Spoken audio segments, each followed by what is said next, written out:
Well brain rot chaos confusion misunderstanding तो actually किसी भी कॉमिकल फिल्म के मेन एलिमेंट्स है।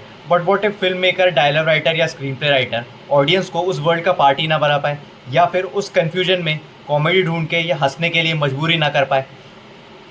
सो that is where welcome to the jungle actually starts feeling up to some extent. तो मेरे मन में यही सबसे बड़ा सवाल है ever since I finish watching the new released welcome to the jungle. So IT department और रेगुलेटरी अथॉरिटी से बचने के लिए बिजनेसमैन सिन्हा डिसाइड करता है कि वो एक 2000 करोड़ रुपए की फिल्म बनाएगा, जो कि एक्चुअली डेलिबरेटली एक फ्लॉप फिल्म होनी चाहिए, because in order to write off the taxes and show losses इस फिल्म का फ्लॉप होना, बर्बाद होना बहुत ज़रूरी है। सो सिन्हा जी अपने सेक्रेटरी को ऑर्डर देते हैं, प्लेड बाय जॉनी लीवर, कि वो तुरंत फ्लॉप से फ्लॉप एक्टर्स, अननोन एक्टर्स या वो लोग जो एक्चुअली एक्टर्स है भी नहीं, उन सबको इकट्ठा करे और एक 2000 करोड़ रुपए की फ्लॉप फिल्म बनाए, ताकि वो इस आईटी डिपार्टमेंट की रेट से बच सकें।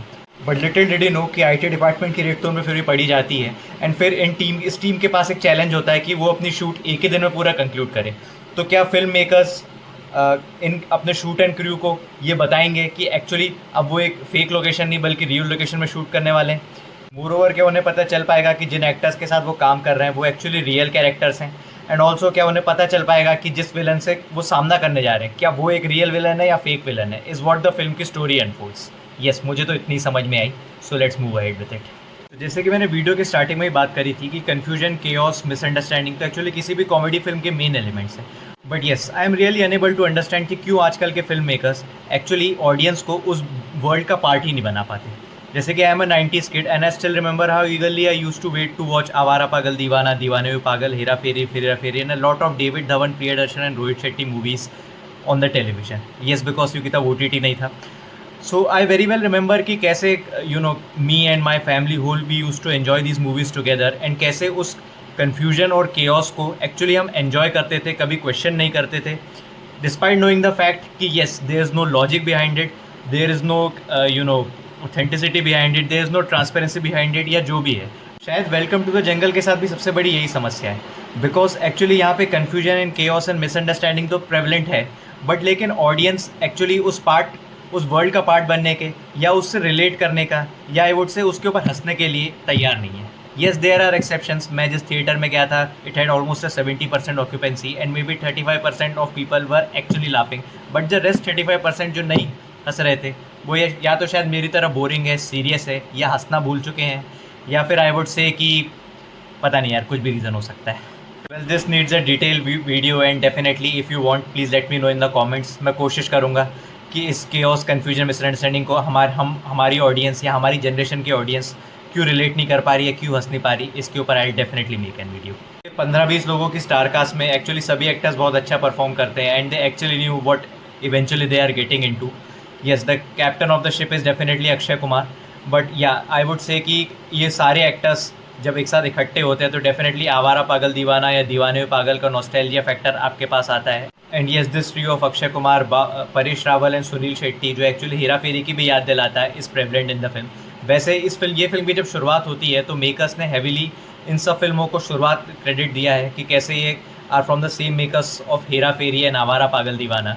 एंड समाउ ये एक अच्छी बात है, बट पता नहीं क्यों now days I feel like कि मे बी शायद मेकर्स को जब अपने करंट प्रोडक्ट पे इतना कॉन्फिडेंस ना हो तो वो इस तरह की पिछली फिल्मों का कंटिन्यूसली जिक्र करते हैं कि how they are from the same makers and कैसे actually you should enjoy it just because they have made it.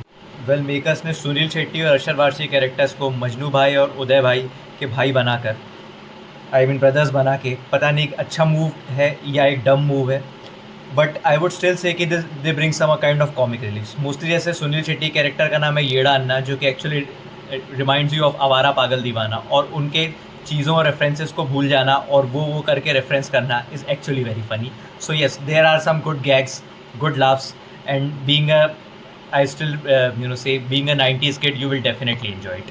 But एक और चीज़ जो actually I don't feel right from my opinion is, जैसे फिल्म में किरण कुमार एंड फरीदा जलाल जैसे veteran actors भी हैं और उनको एक कॉमिक रिलीफ के लिए रखा गया है, बट कहीं ना कहीं फरीदा जलाल जी जो एक कैरेक्टर प्ले करती हैं उसको एक डिसेबिलिटी है ऑफ बीच में अटक अटक के बोलने के या तुतला के बोलने का, जो कि किसी को समझ में नहीं आता। And throughout the film जो कास्ट है उस चीज़ का मजाक उड़ाती रहती है and it is used as a I would say comical prop. पता नहीं है कितना सही है या, बट स्टिल आई वुड से कि फॉर एक्टर्स लाइक देम जो कि एक्चुअली इतने वेटरन है, सीनियर इन द इंडस्ट्री है, उनसे बिना किसी डिसेबिलिटी के थ्रू भी कॉमेडी करवाई जा सकती थी, but still people in my theatre were actually laughing. So I really can't help the mentality of the Indian audience. बाकी हाँ, अगर आप अपनी लाइफ से बहुत ज़्यादा फ्रस्ट्रेटेड चल रहे हो, बॉस के तानों से परेशान हो, वाइफ के तानों से परेशान हो, बच्चों के तानों से परेशान हो, तो आई वुड स्टिल से कि हाँ ठीक है, आप ये फ़िल्म देखने जा सकते हैं. कुछ देर के लिए सही, आपको एक एंटरटेनमेंट ज़रूर मिलेगा. बट येस, अगर आप उस फ़िल्म को उस लेवल की एक्सपेक्ट कर रहे हैं जो कि आवारा पागल दीवाना या फिर हेरा फेरी स्टाइल वाली थी, तो definitely you will be thoroughly disappointed and thoroughly disappointed. So well yes, I wrap it up now because मेरे को लगता है कि शायद ये रिव्यू भी फिल्म की तरह कन्फ्यूजिंग हो गया है. बट यार मैं क्या करूँ, इस फिल्म में ज़्यादा कुछ बताने को है ही नहीं, और मेरे पास कुछ बहुत ज़्यादा बोलने को है ही नहीं इस फिल्म को लेके. लेकिन जैसा कि मैंने एंड में कहा कि येस, अगर आप लाइफ से फ्रस्ट्रेटेड है तो जा सकते हैं थिएटर में देखने. अदरवाइज़ वेट करो कब ये जियो हॉटस्टार पे आ जाए. Yes, Jio Hotstar is the official streaming platform.